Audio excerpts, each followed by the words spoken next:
13 वर्ष की अवधि अज्ञातवास में व्यतीत करने के पश्चात पांडव अपनी मातृभूमि हस्तिनापुर लौटे। परंतु अर्जुन एवं युधिष्ठिर को इस बात का ज्ञान नहीं था कि उनकी मातृभूमि अब रणभूमि में बदलने वाली थी।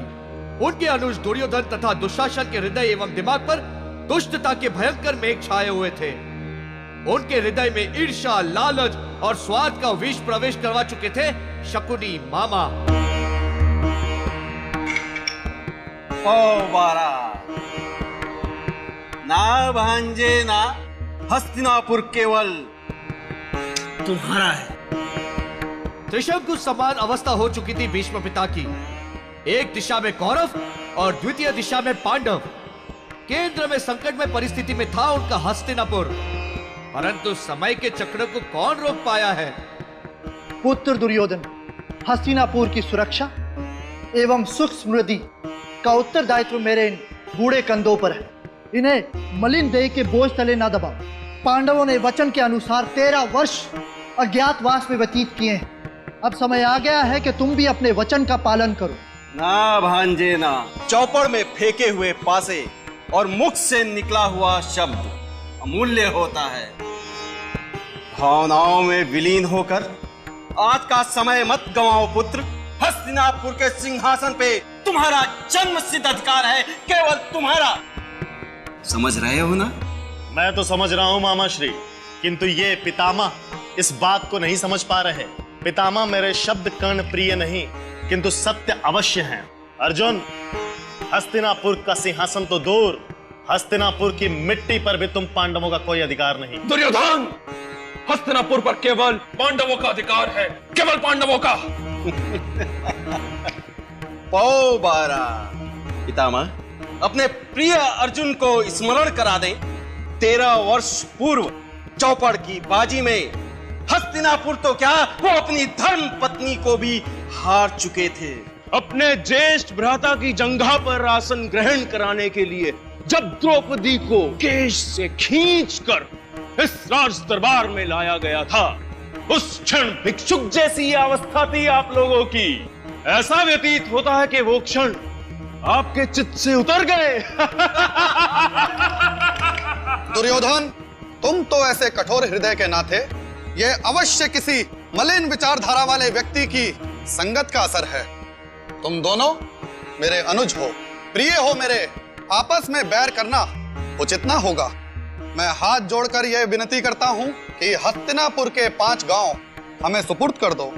आप हमारे ज्येष्ठ भ्राता हैं, इसलिए मैं आपसे अनुरोध करता हूं कि अगले 5 क्षणों में अपने पांव को बाहर की दिशा में ले जाइए, अन्यथा पांडवों के मृत्यु के उपरांत 5 अर्थी भी प्राप्त ना होगी आपको। दुर्योधन!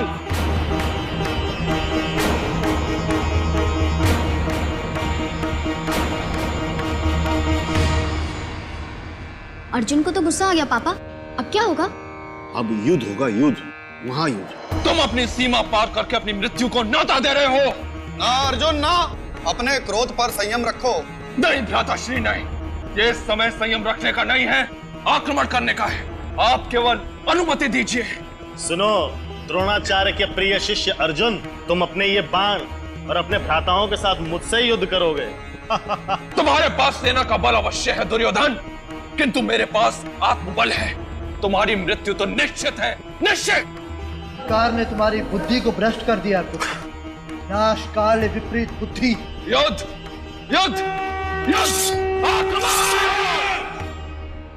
तत्पश्चात हस्तिनापुर की धरती पर कटौता के बीज बोए गए और शत्रुता की फसल काटी गई। अतः श्री महाभारत कथा।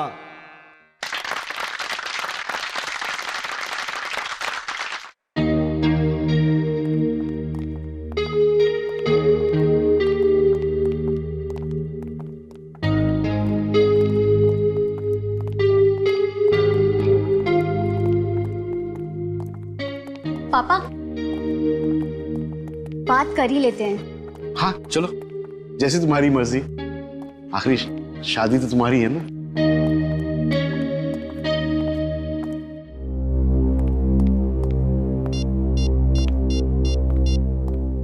हेलो जी, नमस्ते सेठ जी, मुड्डू बोल रहा हूँ। सॉरी मैं आपका फोन उठा नहीं पाया, मेरा शो चल रहा था। हाँ हाँ सेठ जी, हम क्यों नहीं आएंगे। अरे सेठ जी, आपसे 1 लाख रुपए एडवांस ले चुके हैं, शो में क्यों नहीं पहुंचेंगे।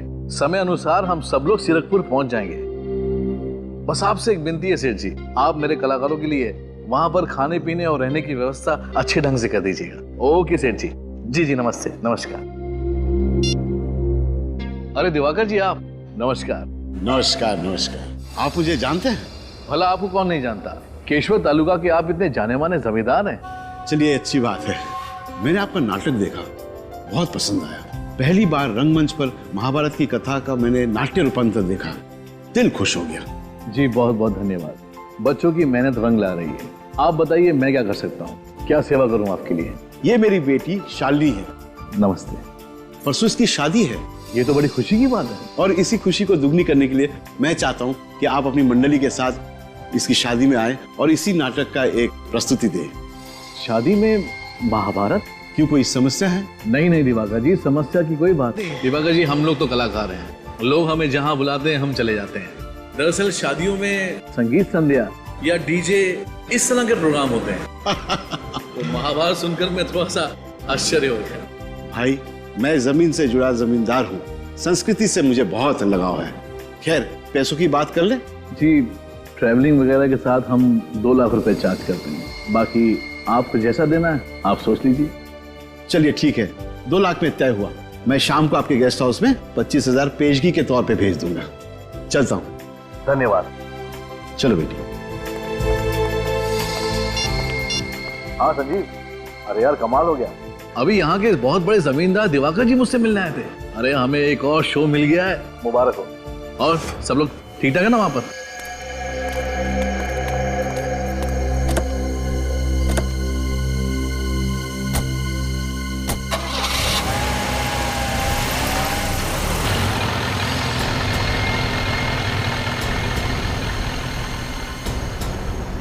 देखो, मैं तुमसे पहले भी कह चुका हूं और फिर से कह रहा हूं, ये सब काम अब मुझसे नहीं होगा।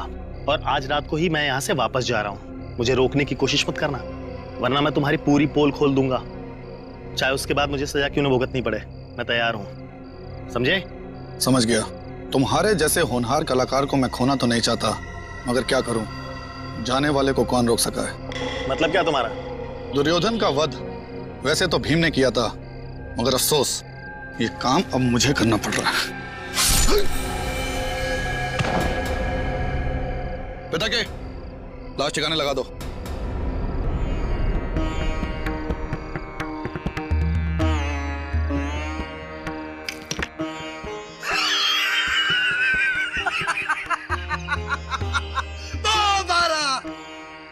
भांजे मेरे पास है, मुझे बता रहे हैं कि पांडवों की समक्ष धन संपत्ति पर अब तुम्हारा वर्चस्व होगा।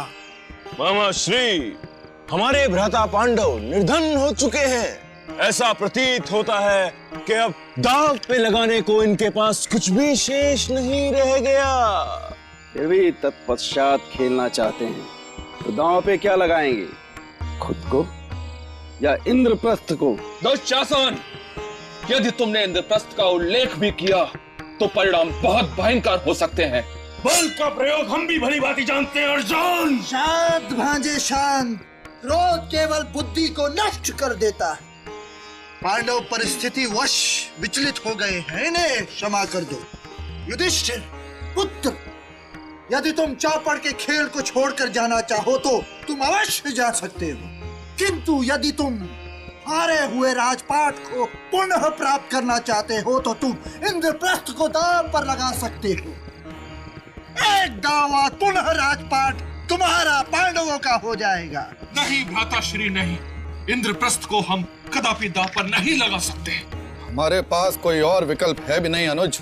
हमारे अधिकार और संपत्ति पर पुनः अधिकार प्राप्त करने के लिए एक दांव और खेलना होगा। चौपड़ का यह खेल पुनः आरंभ किया जाए।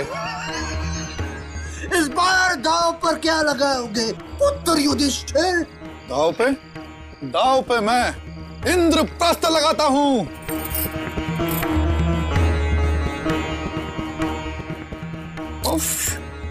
ये गहनों का वजन कितना ज्यादा है। सारी रस्में पूरी होने तक मैं इनका वजन कैसे झेलूंगी?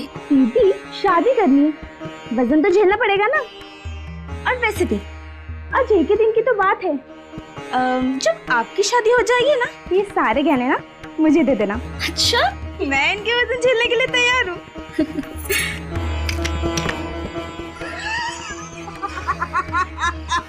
तो बारा हम जीते पांजे। इंद्रप्रस्थ भी गया, अब दांव पे क्या लगाएंगे भ्राता से? द्रौपदी को। दुशासन!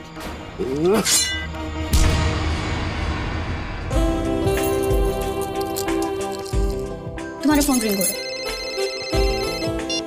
हेलो केटरर, हाँ तुम वही रुको, मैं अभी आती हूँ। दीदी कमरे से बाहर मत निकलना, मैं अभी आती हूँ। ठीक है, मगर जल्दी आना। हाँ हाँ हाँ। हेलो।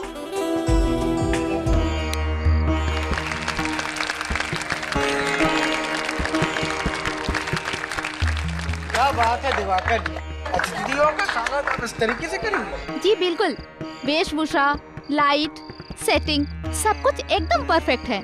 ऐसा लगता है कि मानो हम लोग सचमुच हस्तिनापुर में आ गए हैं। कितना अद्भुत है ये सब। हाँ, कि जो भी चीज कम पड़ रही है ना, आप मुझे पहले ही बता दीजिए, बाद में मुझे कोई प्रॉब्लम नहीं चाहिए। हाँ अच्छा, स्वीट्स और अरे लेकिन वो तो मंगवाया था ना मैंने। अच्छा अच्छा। मेरी प्यारी बेटी शालिनी की शादी है, उसे यादगार जो बनाना है जी। और फिर जमाई राजा मैं और उनके माता पिता 2 घंटे में पहुंचेंगे केशवर। तो मैंने सोचा मेहमानों के लिए कुछ अलग तरीके का इंतजाम किया जाए। बुद्धू साहब जी, बहुत बहुत धन्यवाद। जी बहुत बहुत शुक्रिया, बहुत बहुत शुक्रिया। आप लोगों से निवेदन है, कृपया भोजन के लिए पधारे। आइए। अरे छोटी, तुम इधर? मैं शालिनी दीदी के साथ ही थी, मगर मुझे केटरर का फोन आया। उससे बात करने मैं बाहर निकली तो उसने कहा कि उसने मुझे फोन ही नहीं किया। इसका मतलब शालिनी, चलो चलो।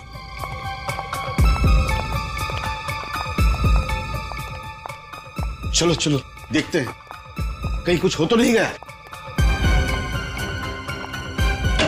शालिनी,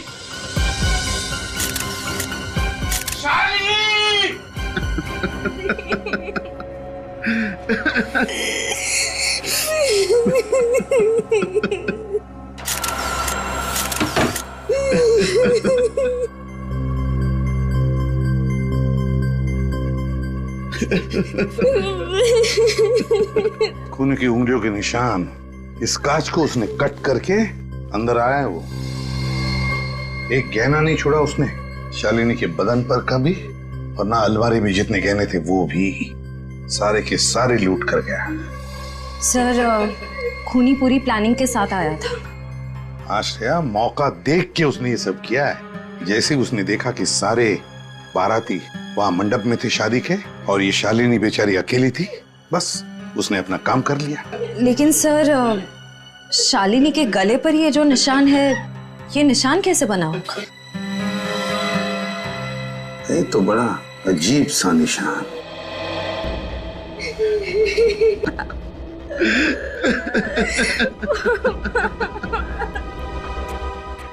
बेटा, तुमने ही अपनी दीदी को आखिरी बार जिंदा देखा ना, और उसकी लाश भी। उसको पैसे और गहने चाहिए था तो मुझसे मांग लेता, मेरी जान ले लेता था। मेरी मासूम बच्ची को क्यों मार डाला? मेरी बेटी ने उस खूनी का क्या बिगाड़ा था? दिवाकर जी, मैं आपसे वादा करता हूँ कि जिसने भी ये किया है ना, उसे हम ढूंढ निकालेंगे, छोड़ेंगे नहीं उसे, कड़ी से कड़ी सजा दिलाएंगे।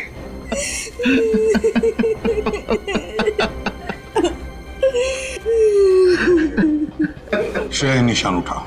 लेकिन सर, एक बात समझ में नहीं आ रही है। क्या? ना कोई हाथापाई हुई, ना किसी हथियार का इस्तेमाल किया गया, फिर शालिनी के गले पर ये निशान कैसे बना? ये निशान कैसा, ये साळुंके बताएगा, और साळुंके ये भी बताएगा कि शालिनी की मौत हुई कैसे। इसकी शादी की सारी वीडियो फुटेज देखते हैं, सारी की सारी वीडियो फुटेज।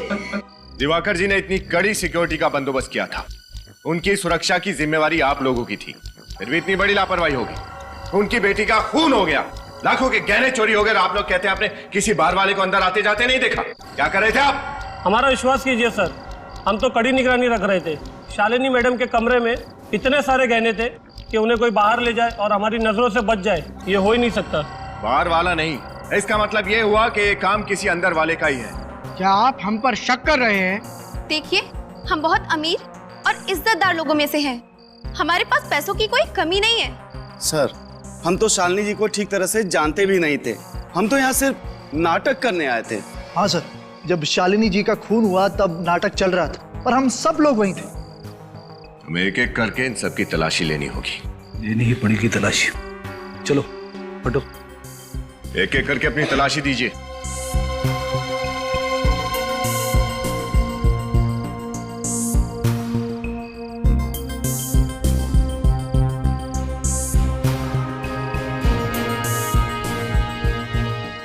हाथ नीचे, सीधे खड़े हो। पर्स दिखाइए।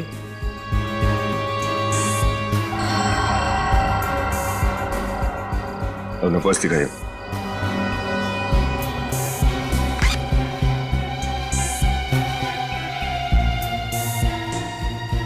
किसी के पास भी कुछ नहीं है। फिर ये गहने गए कहाँ? शालिनी का खून किसने किया? मामला उलझता ही जा रहा है। सीआईडी वाले तहकीकात करने आए हुए हैं। अब सुबह तक यही इंतजार करना होगा।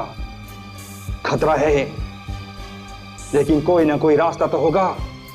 वक्त निकलता जा रहा है। श्रेया, शुरू करो। सब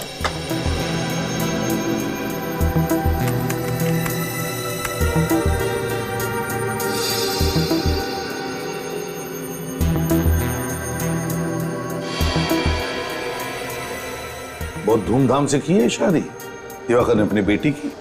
मेहमान भी बहुत आए हैं। लेकिन सर, इतनी सारी भीड़ में उस खूनी को कैसे ढूंढेंगे? खूनी को हम जरूर ढूंढ निकालेंगे विनीत, जरूर ढूंढ निकालेंगे उसे। श्रेया, एक मिनट जरा पॉज करो। ये जो आदमी पीछे खड़ा है, चुप कर क्यों खड़ा है? ये लगता है किसी पे नजर रख रहा है। मगर किस पर? कौन हो सकता है ये? है कौन ये कलाकार? सर, जब हम सभी कलाकारों से पूछताछ कर रहे थे तब ये वहां पे नहीं था। वहां पे नहीं था ये? नहीं सर। श्रेया, काम करो, इन दोनों लोगों के वीडियो में से फोटो बना लो। जरूर इन दोनों का कोई ना कोई कनेक्शन है चोरी और खून में। लेकिन जिसने भी ये गहने चुराए हैं, लेकर कहां गया होगा वो गहनों को? शादी में इतनी टाइट सिक्योरिटी थी, उसे तो पता ही होगा सिक्योरिटी के बारे में। सर, कहीं सख्त पहरे की वजह से उसने वो गहने वहीं कहीं तो नहीं छिपा दिए जहां पर ये शादी हो रही थी? ये बात तो है सर। अगर वो गहने चुरा कर भागने की कोशिश करता तो पकड़ा जाता। लेकिन सर, हमने उस जगह का चप्पा चप्पा छान मारा था। गहने तो कहीं नहीं मिले थे और हमारा कांस्टेबल भी तो है वहां पर। एग्जैक्टली, हमारा कांस्टेबल भी तो था उधर। तो फिर कहां छुपा के रखे होंगे? मुझे नहीं लगता उसने शादी के मंडप में वो गहने छुपा के रखे हैं। मुझे तो लगता है उसने गहने घर के बाहर छुपाए हैं, जमीन के नीचे। आसान के बोल। पता चल गया कैसे मौत हुई लड़की की? देखिए मद्दू साहब, हम सब यहाँ केवल अपने शौक के लिए काम नहीं करते, अपना पेट पालने के लिए भी काम करते हैं। अगर आपने हमें हमारे पैसे नहीं दिए ना, तो हम सीरकपुर जाकर शो नहीं कर पाएंगे। अरे मेरे भाई केतन, तुम इतना गुस्सा क्यों हो रहे हो? और अगर तुम सीरकपुर नहीं आए तो फिर युधिष्ठिर का किरदार कौन करेगा? आप निभा लीजिए ना सर। युधिष्ठिर, भीम, अर्जुन, नकुल, सहदेव, सब आप निभा लीजिए सर। ये तुम क्या कह रहे हो? देखिए सर, बिन आहार कलाकार बेकार, हमसे नहीं हो पाएगा सर। हमें हमारे पैसे दे दीजिए। क्यों? हाँ, तुम सभी अच्छी तरह से जानते हो कि अभी हाल ही में दिवाकर जी की बेटी की मौत हुई है, और ऐसे हालातों में मैं उनसे पैसे कैसे मांग सकता हूँ? कैसे मांग सकता हूँ मतलब? हमें क्या पता कैसे मांगे सर। सर देखिए, हम मुफ्त में काम नहीं कर पाएंगे। हम भी नहीं करेंगे। अगर ऐसे ही चलता रहा ना सर, तो ये मंडली यही टूट जाएगी। मैं भी छोड़ के चला जाऊंगा। हम सब छोड़ देंगे। हम भी छोड़ देंगे। कमाल करते हैं आप लोग। ऐसे कैसे मंडली छोड़ने की धमकी दे रहे हैं आप, जबकि आप सब ने मुझसे 25 शो करने का वादा किया था। 25 शो करने का। संजीव, समझाओ यार। आपने भी तो इस नाटक के खत्म होने के बाद में हमें पूरे पैसे देने का वादा किया था ना मुद्दू साहब। जिया, केतन, मुद्दू साहब पे क्यों इतना दबाव डाल रहे हो तुम लोग? पैसे चाहिए ना आप लोगों को? हाँ। सीरतपुर के शो के बाद मिल जाएंगे पैसे। तब तक मंडली छोड़ने की बात कोई नहीं करेगा, समझे? सर देखिए, आप सीनियर हैं, आप जो बोलेंगे मानेंगे हम। लेकिन सर, सीरकपुर के शो के बाद हमें हमारे पैसे दे दीजिएगा। ठीक है, अब जाइए और जाके सो जाइए, सुबह निकलना है सीरकपुर के लिए। जी सर। चलिए।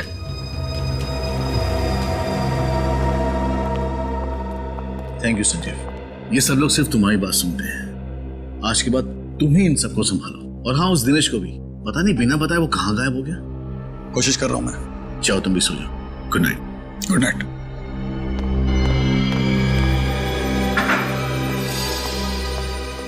रोहन, कहाँ जा रहे हो? कहीं नहीं सर, बस वो एक बहुत जरूरी काम मुझे याद आ गया था, उसे खत्म करके आता हूँ। सब ठीक तो है ना? हाँ सर, सब ठीक है, कोई टेंशन नहीं है, मैं अभी आता हूँ। हाँ? और हाँ, जल्दी आना। हाँ सर।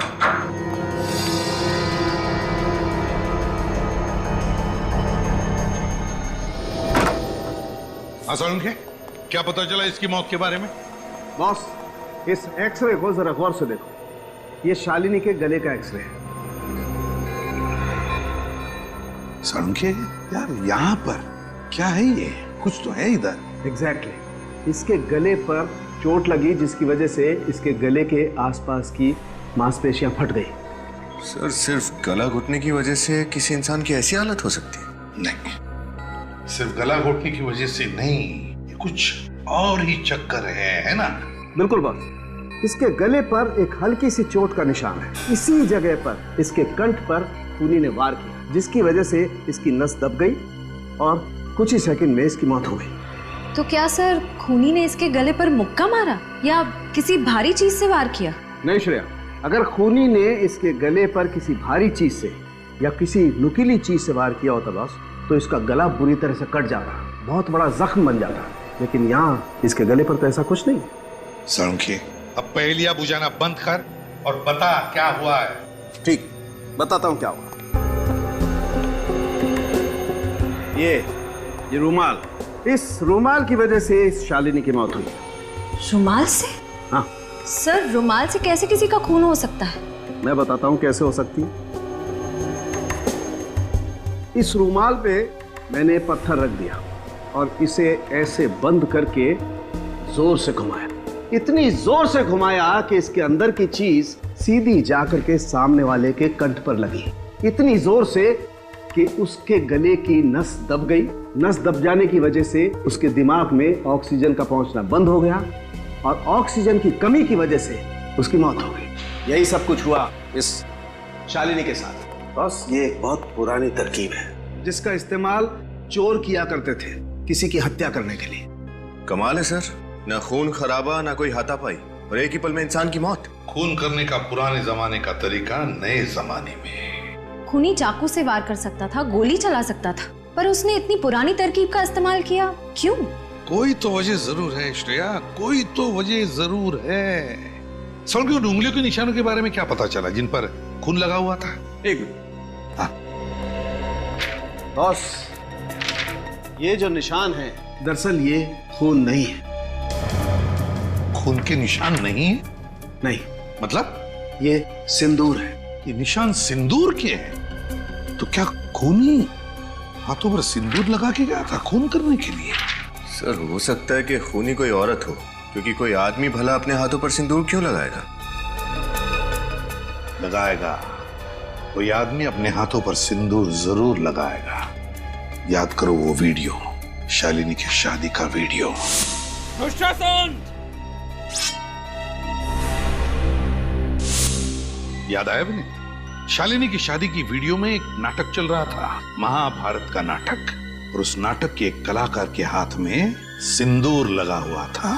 सिंदूर, तो कहीं ये खून उस सिंदूर वाले कलाकार ने तो नहीं किया? ढूंढना पड़ेगा इस सिंदूर वाले कलाकार को।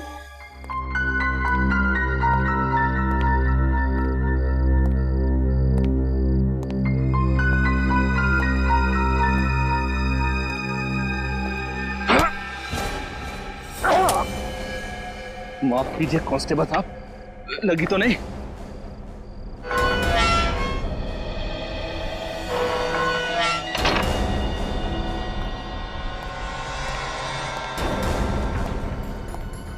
सीआईडी के यहाँ पहुंचने से पहले मुझे अपना काम खत्म करके जल्दी यहां से निकलना होगा। ये रहा।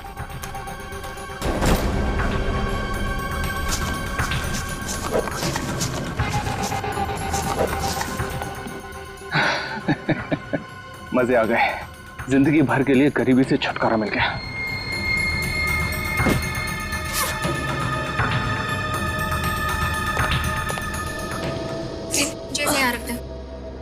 भाई अलीना, हाँ? सब तैयार है? हाँ, सब तैयार है। गाड़ी भी आते ही होगी हमें ले जाने के लिए। 9 बजे तक पहुंच जाएंगे हम लोग। संजीव, अरे यार संजीव, बचा ले मुझे यार। क्या हुआ? अरे वो रूहान एन वक्त पे वो हमारे साथ ऐसे कैसे कर सकता है? अरे ठीक से बताइए ना मुद्दू साहब, क्या किया रूहान ने? ब्लड प्रेशर बढ़ा दिया मेरा। उसकी हिम्मत तो देखो, सुबह 5 बजे मुझे फोन करके बोलता है कि मुद्दू साहब बस अब मैं जा रहा हूँ, वापस कभी नहीं आऊंगा। भला ये कोई बात हुई? मतलब ये कि रूहान ने भी हमारी नाटक मंडली छोड़ दी? हाँ संजीव, ये सब क्या हो रहा है? पहले दुर्योधन गया और अब अर्जुन भी। सीरकपुर में हम अपना नाटक कैसे करेंगे? सुनो, वो तुम्हारा कलाकार कहाँ है जिसके हाथ में सिंदूर लगा हुआ था और वो अर्जुन का किरदार निभाता था? बुलाओ उसे। वो तो रूहान है। हाँ रूहान, बुलाओ उसे। कैसे बुलाएं उसे सर? हम उसे नहीं बुला सकते। नहीं बुला सकते क्या मतलब? बुलाइए उसे। सर, क्योंकि वो नाटक मंडली छोड़कर जा चुका है। क्या कहा? तुम्हारा ग्रुप छोड़कर चला गया? वो चला नहीं गया है, भाग गया है वो, समझे? भाग गया। सर, लगता है इस रूहान ने ही शालिनी का खून किया है और उसके गहने भी चुराए। रूहान का कमरा कहाँ है? आइए सर, ये कमरा है रोहन का। अच्छा, ये रोहन का कमरा है? जी सर। उसका कोई रूम पार्टनर था क्या? कोई रहता था उसके साथ इस कमरे में? कोई नहीं सर, रोहन यहाँ पर अकेले रहता था। रोहन अकेले ही रहता था? ठीक है, कमरे को अच्छी तरह से छान मारो, एक एक कोना। मिनट, इससे बाथरूम चेक करो। Yes sir.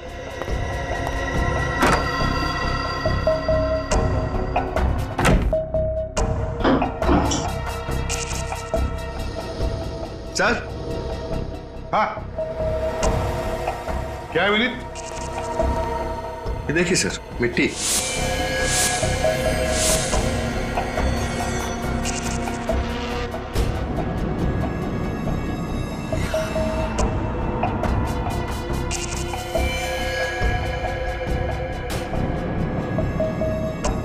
मिट्टी का पानी? ये क्या? ये तो कीचड़ है। बेसिन में तो पानी है ही नहीं। क्या बीच में पानी गया था क्या? जी सर, थोड़ी देर के लिए बंद था। पानी बंद हुआ था, इसका मतलब है रूहान बाहर से आया था, शायद गार्डन में से, हाथ पैर धोने के लिए। गार्डन में से मतलब समझ गए तुम लोग? यस सर, एक बात तो पक्की है, रूहान ने वो गहने वहीं बागीचे में छिपाए हैं। हाँ, बगीचे में, जमीन के नीचे। लेकिन अब तक वो गहने ले नहीं जा सका होगा। हमारा कांस्टेबल जो तैनात है वहां पर।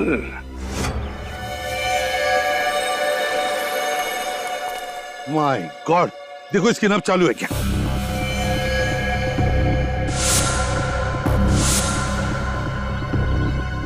जिंदा है सर। एम्बुलेंस बुलाओ जल्दी। जिसका डर था वही हुआ है। गार्डन की तरफ चलो।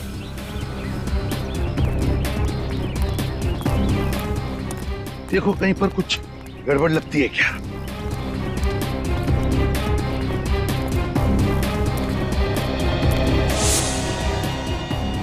जूतों के निशान। ये क्या? यहां भी है। ये देखो, इस तरफ जा रहे। ये देखो, देखा? वहां पर मिट्टी खुदी हुई है। अब देखते हैं।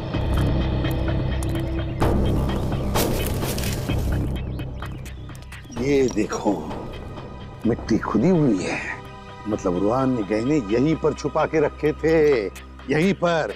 फिर गहने उठाए और भाग गया, हमारे कांस्टेबल को बेहोश करके। ये देखो क्या चमक रहा है, जरा देखो श्रेया।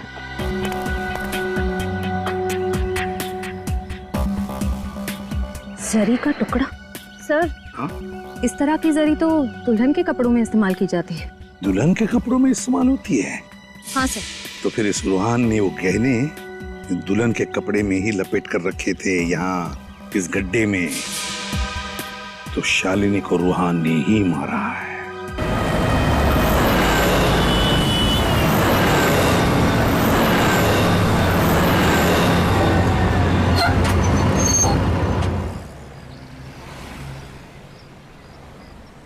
चलो भाई पहुंच गए सीरकपुर और ये रहा हमारा डाक बंगला। आ जाओ भाई सब लोग। मुद्दू साहब, पता नहीं हमारी नाटक मंडली को किसकी बुरी नजर लग गई है। ये दिनेश अचानक गायब हो गया और ये रूहान, चोरी और कत्ल का इल्जाम है उस पर। सीआईडी भी ढूंढ रही है। क्या होगा हमारे नाटक का? अब किसी ने सपने में भी तो नहीं सोचा था ना कि रूहान एक अपराधी निकलेगा। देखो भाई, केशवर में जो कुछ हुआ उसे भूल के अपने काम पे ध्यान दो। रात गई बात गई। लेकिन हाँ संजीव भाई, आज रात में जो 7 बजे का शो है उसका क्या होगा? तो क्या होगा? लाइट, साउंड और स्टेज की जिम्मेदारी हमारी है और उसे हम अच्छे से निभाएंगे। क्यों? और जगह भी चेक कराएंगे। लेकिन हाँ मुद्दू साहब, बतौर मैनेजर की जिम्मेदारी तो आपको अच्छे से निभाइए। मुद्दू साहब, एक ही कलाकार क्या अर्जुन भी बनेगा और शकुनी भी? नहीं, अपने साथ साथ आप हमारा भी मुंह काला कराएंगे। कम से कम कलाकार का तो इंतजाम करके दीजिए। अरे यार संजीव कलाकार है, कोई भाजी तरकारी नहीं कि मार्केट गए और पाव किलो और किलो के हिसाब से ले आए। मैं कोशिश कर रहा हूँ ना यार। चल आओ सब आओ। सर, इस किट्टू पाने वाले को कुछ कह देते हैं, शायद इसे कुछ पता हो। जी कहिए साहब, हमारा ही नाम किट्टू है। हम लोग सीआईडी से हैं। सीआईडी? हाँ सीआईडी। इस फोटो को ध्यान से देखो और बताओ, इस आदमी को देखा है कहीं? इसका नाम रूहान है। इसे आखिरी बार नीले रंग की पैंट और हरे रंग की कमीज में देखा गया था। तो बताओ, क्या तुमने इस आदमी को देखा है? क्या तुम जानते हो इसे? हाँ साहब, इस आदमी को कैसे नहीं पहचानूंगा मैं, जानता हूँ मैं इसे। कहाँ देखा? साहब आज ही देखा है। कितने बजे? आज सुबह ही, यही कोई लगभग 9 बजे आया था साहब। 9 बजे? जी हाँ 9 बजे। तुम्हें तो पता ही होगा ना, तुम्हारे यहाँ के जमींदार दिवाकर जी की बेटी का खून हुआ। जी हाँ मुझे मालूम है। तो हमें इस आदमी पर शक है कि उनकी बेटी का खून इसने किया है। इस आदमी ने खून किया है? हाँ। क्या तुमने इसे अकेले ही देखा या फिर इसके साथ कोई और भी था? नहीं साहब, वो तो अकेला ही था। और क्या बता सकते हो इस आदमी के बारे में? हाँ साहब, उसने मुझसे पूछा था कि केशवर बस स्टॉप से सबसे पहली बस कितने बजे निकलेगी। केशवर बस स्टॉप पहली बस? इतने सारे लोग तुम्हारे यहाँ पर आते होंगे खरीदारी करने के लिए, ये रूहान ही तुम्हारे दिमाग में कैसे बैठ गया? याद कैसे नहीं रहेगा साहब, वो आदमी बहुत ही अजीब था। मतलब? देखिए साहब, उसकी वजह से मेरे यहाँ पे चोट भी लगी है।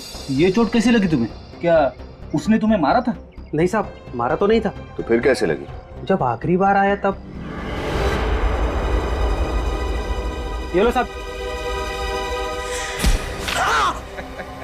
अरे ऐसे क्या चिल्ला रहे हो? हाथ पे लगा है, गर्दन पे नहीं लगा है। अगर गर्दन पे लगता ना तो तुम्हारी मौत भी हो सकती थी।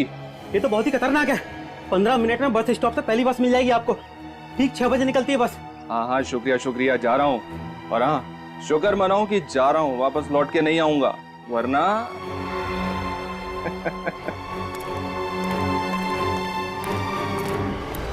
रुमाल में पत्थर बांधकर रुमाल घुमाता था। यही है हमारा आदमी, यही है। Thank you.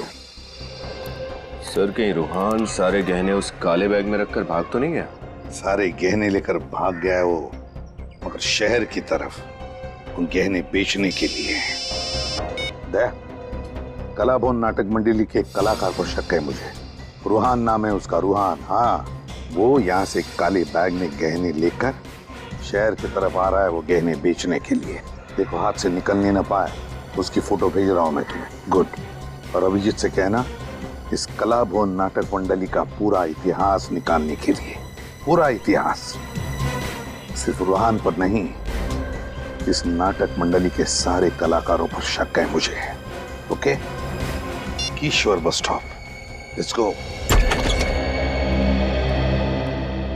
सर, ये जीवराम जी हैं, ये नचिकेत जी। नमस्ते सर। ये रंगमंच के बहुत पुराने कलाकार, इन्होंने देश भर में नाटक के कई प्रयोग किए। जीवराम जी, नचिकेत जी, हमें आपकी मदद की जरूरत है। अगर हम सीआईडी के कुछ काम आ सके तो ये हमारा सौभाग्य होगा। पंकज,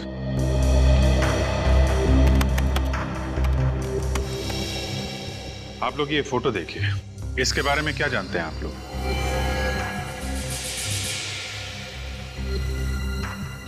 क्या बात है, इस फोटो को देख के आपके चेहरे के हाव भाव कुछ बदल गए। आप लोगों के चेहरे देखकर ऐसा लग रहा है कि आप इस नाटक मंडली के बारे में कोई गहरा राज जानते हैं। बताइए क्या जानते हैं आप? जी, कला भवन रंगमंच की बहुत पुरानी संस्था है। ये तो हम भी जानते हैं जीवराम जी। आप हमें ये बताइए कि आप ऐसा क्या जानते हैं इस मंडली के बारे में जिसे देख के आपके चेहरे का रंग उड़ गया। सर, हमारे नाट्य जगत का सुहाना काल चल रहा था, तब इस कला भवन के कलाकारों ने उस पर ग्रहण लगा दिया। कलाकारों ने ग्रहण लगा दिया? वो कैसे? जी, कलाकारों के रूप में बहरूपिये थे, बहरूपिये। कलाकारों के बेस में ये चोरों की टोली थी। ये क्या कह रहे हैं आप? कला भवन के कलाकार चोर थे? जी साहब। अच्छा, ये लोग सिर्फ छोटे शहरों में ही अपने शिकार करते थे या फिर बड़े शहरों में भी जाते थे? सर, सिर्फ छोटे शहरों में। और उनकी एक खासियत थी, वो नींद में लोगों का खून करते थे और उनके जेवर और पैसे लेकर गायब हो जाते थे। तो फिर ये लोग कभी पकड़े कैसे नहीं गए? पता नहीं साहब, हर बार बच जाते थे। और उस जमाने में ज्यादा पाबंदियां भी तो नहीं थी। उस जमाने में?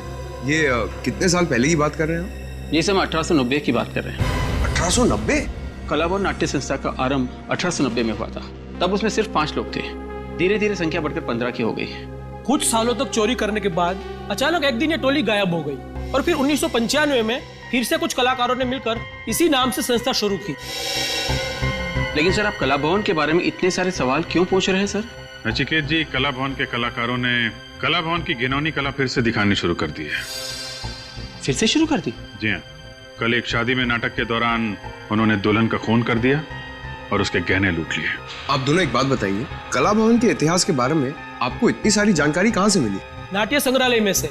उसमें सभी जानी मानी संस्थाओं की जानकारी दर्ज की जाती है। दिवाकर जी की बेटी का खून और चोरी का तरीका उन्हें संग्रहालय से मिला होगा। सर, मुझे नहीं लगता ये मुमकिन है। क्यों? सर, क्योंकि वो संग्रहालय तो कई साल पहले बंद हो चुका है। सर, नाट्य संग्रहालय के बंद होने के बावजूद इन अपराधियों को लूटपाट और खून करने के तरीके के बारे में जानकारी कहां से हासिल हुई? जानकारी तो कहीं ना कहीं से निकाल ली होगी निखिल, लेकिन मुद्दे की बात यह है कि 1890 में कला भवन के कलाकारों ने खून करना और लूटपाट करना शुरू किया था और उन्हीं से प्रेरणा लेके कला भवन की इस नई टोली के किसी कलाकार ने शालिनी का खून कर दिया है। सुनिए। बोलो भाई। जरा अपनी मुंडी ऊपर करोगे? हम लोग सीआईडी से। इस आदमी को देखिए, क्या इसे आपने देखा है यहाँ बस स्टैंड पे? चेहरा कैसे याद रहेगा साहब? इस काउंटर पर इतने लोग आते हैं, कैसे याद हो सकता है? अच्छा, एक बात बता, यहाँ से जितनी भी बसें जाती हैं सुबह 9 बजे, क्या वो वापस लौटी है? देख के बताता हूँ साहब। लॉन्ग रूट की 4 बसों को छोड़कर सारी बसें आ चुकी हैं। ये जो बस आ रही है, क्या वो भी यहाँ से 9 बजे गई थी? हाँ साहब, ये 9 बजे गई थी। एक राउंड पूरा करके अभी आई है। Thank you.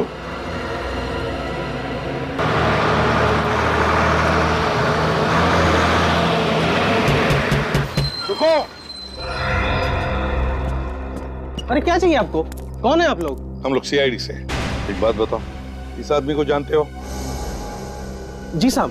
साहब, ये तो वही आदमी है जो उस लड़की के साथ था। लड़की? कौन लड़की? कुछ बता सकते हो उसके बारे में? हाँ साहब। साहब, उसने लाल रंग की स्कर्ट पहनी हुई थी, व्हाइट शर्ट, बड़ा सा चश्मा लगाया हुआ था, स्कार्फ और पाँव में लंबी एड़ी वाला सैंडल था साहब, जैसे वो शहर की लड़कियां पहनती है ना साहब, वैसा। और क्या बता सकते हो? साहब, हम जब यहाँ पर पहुंचे तब तो ये लड़की यहाँ अकेली खड़ी हुई थी, शायद इसी आदमी का इंतजार कर रही थी। बाद में जब बस यहाँ से निकलने लगी तो ये आदमी यहाँ भागता हुआ आया। ये दोनों एक दूसरे को देखकर मुस्कुराए, फिर हमारी बस में चढ़ गए। अच्छा, और उतरे कहाँ? साहब, वेलापुर स्टॉप पे उतरे थे 11 बजे। वेलापुर 11 बजे? मतलब ये रूहान वेलापुर गया है। वेलापुर। घड़ी आ चुकी थी संबंधों के प्रलय की। निश्चित करना था दानवीर करण को कि वो किसका समर्थक बने, अपने परम मित्र एवं संरक्षक दुर्योधन का या अपने सौतेले भ्राता पांडवों का।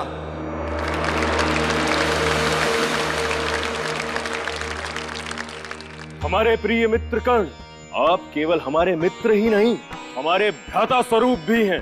किंतु आज इन परिस्थितियों में हम आपसे एक प्रण की अपेक्षा रखते हैं, मित्रता के बंधन में बद्ध ना करते हुए। यद्यपि आपको कदापि अनुचित लगे तो अवश्य ही हमारे निवेदन को अस्वीकार कर दीजिएगा।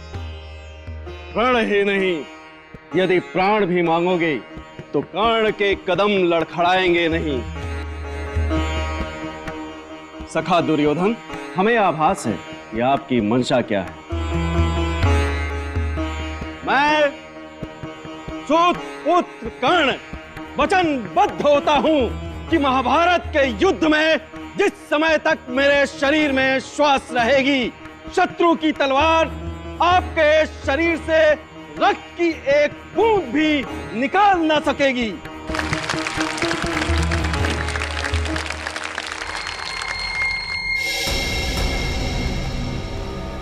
सर, इस गांव वाले ने फोन करके मुझे बताया कि यहाँ पे एक लाश गिरी है। उसके बाद तुरंत मैंने आपको फोन किया सर। ये देखे सर, यही वो लाश। माय गॉड, पलटाओ इसे।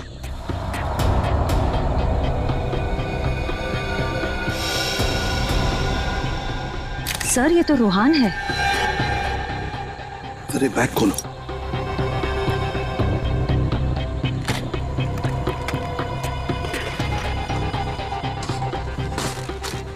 देखो कोई गहने हैं क्या इसके पास, अच्छी तरह से चेक करो।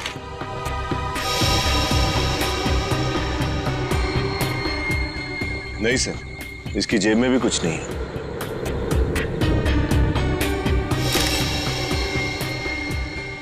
सर, ये देखिए, रूहान के गले पर बिल्कुल वैसा ही निशान है जैसा शालिनी के गले पर था। सर, वो काला बैग भी कहीं नजर नहीं आ रहा है। वही तो, काला बैग भी नहीं, गहनों का नामो निशान नहीं।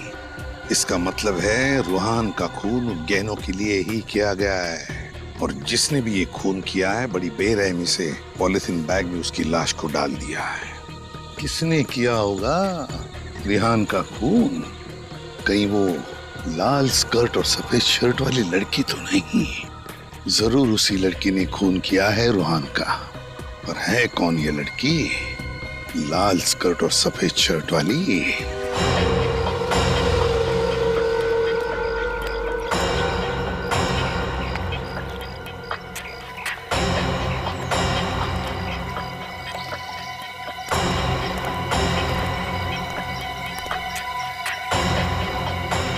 सर।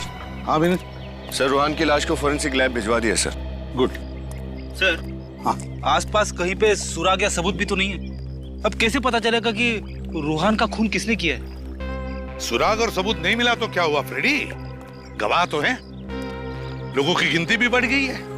किसी ने तो देखा होगा रूहान को और उस लड़की को। कौन सी लड़की सर? जिस लड़की की हम बात कर रहे हैं उसने लाल रंग की स्कर्ट पहनी हुई थी, सफेद रंग की कमीज, एक काला चश्मा लगाया हुआ था और स्कार्फ ओढ़ा हुआ था। मैंने नहीं देखा साहब। मैंने देखा था साहब। साहब, जैसा हुलिया आप बता रहे हैं वैसे हुलिये वाली लड़की को मैंने देखा था। कहाँ देखा था उसे? मेरी चाय की दुकान के सामने एक बस स्टॉप है, वहां पे देखा था साहब।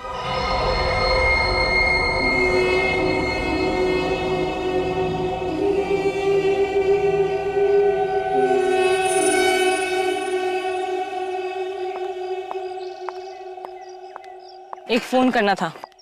लोकल का 5 और एसटीडी का 10 रुपया 1 मिनट का। ठीक है।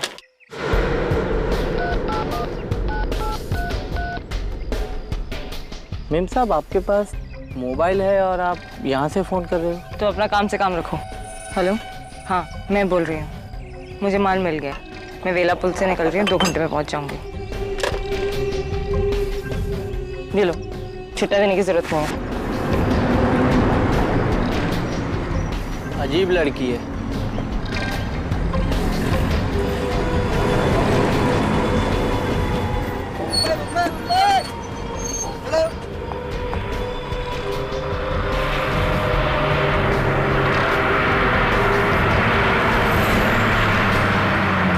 मुंबई जाने वाली बस में बैठी? हाँ साहब, मुंबई जाने वाली बस ही थी। यही लड़की है, इसी ने रूहान का खून किया है, इसी लड़की ने। फोन पे माल की बात कर रही थी, इसका मतलब वो गहने भी उसी के पास है। लेकिन एक बात समझ में नहीं आई सर। क्या? यहाँ से मुंबई का रास्ता करीब 4 घंटे का है, लेकिन उसने फोन पर कहा कि वो 2 घंटे में पहुंच रही है। अच्छा, मुंबई 4 घंटे की दूरी पर, और उसने फोन पर कहा कि वो 2 घंटे में पहुंच जाएगी। फ्रेडी, पता लगाओ यहाँ से मतलब वेलापुर से 2 घंटे की आसपास कितने शहर या गांव है, जल्दी। Yes sir. अच्छा, हमें तुम्हारी मदद चाहिए। तुम्हें उस लड़की के बारे में जो कुछ भी याद है, वो दिखती कैसे, वो हमें बताओ, हम उसका चेहरा बना देंगे। हाँ, मदद करोगे? जी साहब। और एक बात बताओ, जब वो फोन पर बात कर रही थी तब वो कुछ लिख रही थी ना कागज पर? तो क्या तुमने देखा वो क्या लिख रही थी? सर वो कागज पर कुछ फूल बना रही थी। फूल बना रही थी? Okay thanks sir. हाँ, वेलापुर से 2 घंटे पे सिरखपुर है। सिरखपुर? क्या फ्रेडी, क्या कहा तुमने? सिरखपुर? हाँ सर। सिरखपुर? अरे यही तो वो जगह है जहाँ पर इस नाटक मंडली का अगला शो है, कला भवन नाटक मंडली का। सिरखपुर। मगर सर अगर ये लड़की सिरखपुर जाने वाली थी तो उसने मुंबई जाने वाली बस क्यों ली? यही तो, ये लड़की बड़ी गड़बड़ है, बड़ी चालाक है। इसे पकड़ने के लिए जाल रचना पड़ेगा। कला भवन नाटक मंडली का नाटक Mahabharat. Mahabharat. For more updates, subscribe to our channel, click the show links and enjoy watching the videos.